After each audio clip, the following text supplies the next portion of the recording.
Hello, I am recording this video to show my final portfolio for our Spring 2020 internship class.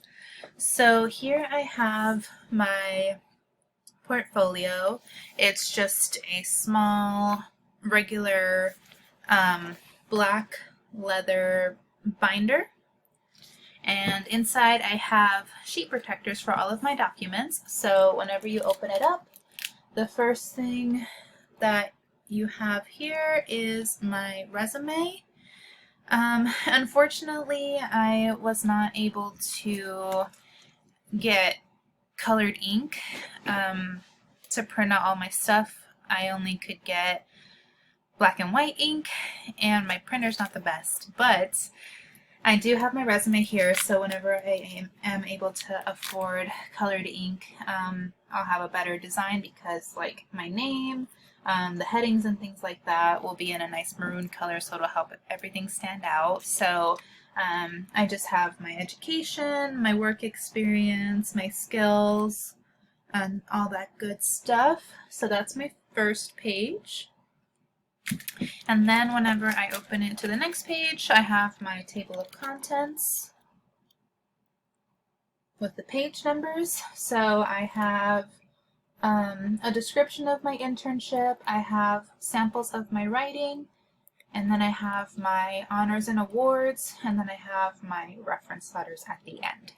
So first thing is the description of my internship.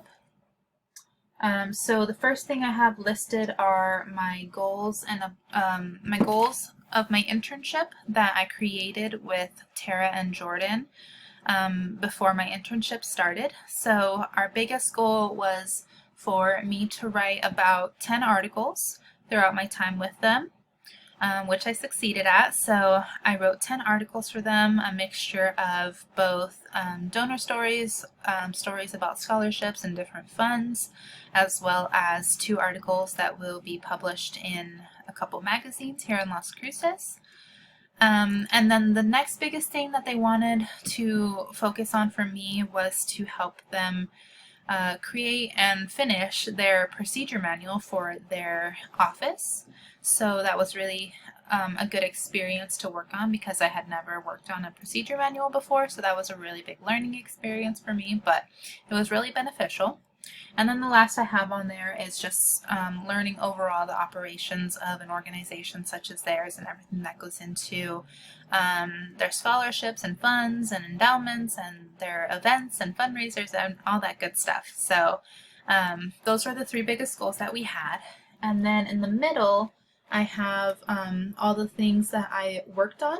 So I have that I worked on all those articles. I have that I finished their procedure manual. I created a lot of training material for the procedure manual, so I did that. I also I was only able to do 1 community outreach event. We had a few other ones scheduled, but we weren't able to attend them because of the pandemic, but I at least did get to attend one, so I got that experience, as well as helping some of the planning and attending of meetings and some of their events that they had. I kind of learned how to properly plan and conduct and host a meeting that had some great community members and leaders of other organizations. So other than that, I also just have that I learned stuff that I didn't know before about scholarships and funds and things like that, and just the ins and outs of all of that stuff. And then in relation to that, I have what I learned. So it kind of correlates in that I learned how to write a proper donor story article. I learned how to write proper documents for this specific organization. I learned how to write a procedure manual. Again, something I've never done before. I learned how to communicate and interact with these different people that are just really driving forces of our community. And I learned a lot of information that I didn't know before about funds and fundraising and things like that. So I have all of that listed on this page here. And then I turn the page to kind of a overview of the samples of my writing. So I chose to highlight 3 different articles that I worked on. I wasn't able to, well, one, I didn't want to highlight all 10 of my articles because I felt like that was over excessive, but some of them I wasn't able to get access to, and like the procedure manual, it's still in the office, so I wasn't able to get that, and also there's a lot of information on there for the organization that I couldn't display, but some of the other articles that I worked on I wasn't able to get a hold of. But I did get 3, and they're actually the 3 that I'm most proud of and I think highlight my best writing skills. So the first one, as I turn the page, is the Ana Marie Aldez Scholarship Fund. It's the longest one I wrote. It's 2 pages, so I have it here front and back. So that's the first article.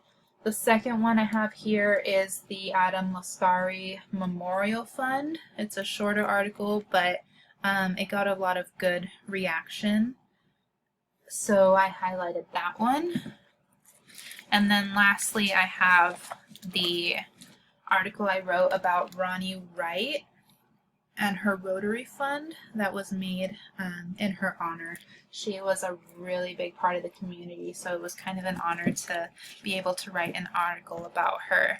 So those are the 3 that I chose to highlight for my portfolio. And then moving on, I have an overview of my next section, which is the honors and awards that I have received throughout my schooling. So the first one I have is an email stating that I received the Outstanding Graduate Award for this semester. And then the next one is a copy of my certificate from the Golden Key International Honor Society. And then the last one is an email from my undergrad that I received a spot on the Dean's Honors List. So I have those 3 there. And then lastly, I have a section for reference letters. I have one listed on there, Jordan from the Community Foundation, who I worked with closely. I actually Zoomed with her a couple days ago, and she let me know that she was writing a letter of reference for me. I just haven't gotten it yet, so as soon as I get that, I will add it to the back of here. So overall, that is my portfolio. Like I said, I did kind of have some drawbacks because I wasn't able to afford colored ink. I only had black and white. My printer's not the greatest, so I couldn't print out like pictures. Not that I really had any pictures from this internship, but overall I would really like to combine some of my work from my undergrad internship and this one. One, whenever I have colored ink, and 2, whenever I can find the same paper that I used. I have my documents from my undergrad portfolio here. So 1, you can see that it's printed in color, but 2, it's I don't know if you can tell, but it's on this like textured kind of hardstock paper, and it has like a little design. It's like kind of confetti, sort of, not confetti, but just it adds a nice little design to it, and it's in this beige color. I can't find the same paper, so I would really like to print everything on the same paper when I have a better printer and colored ink, because I have a lot of really awesome work in this one too that I'm really proud of, and I have some pictures that I can use that highlight some of my work too. So in the future, I would really like to combine both of my work into this portfolio and just showcase my skills and what I can do. So that is my portfolio. I think it's so awesome that we have this that we can take to employers, and I really enjoyed making another one for my graduate internship. Thank you.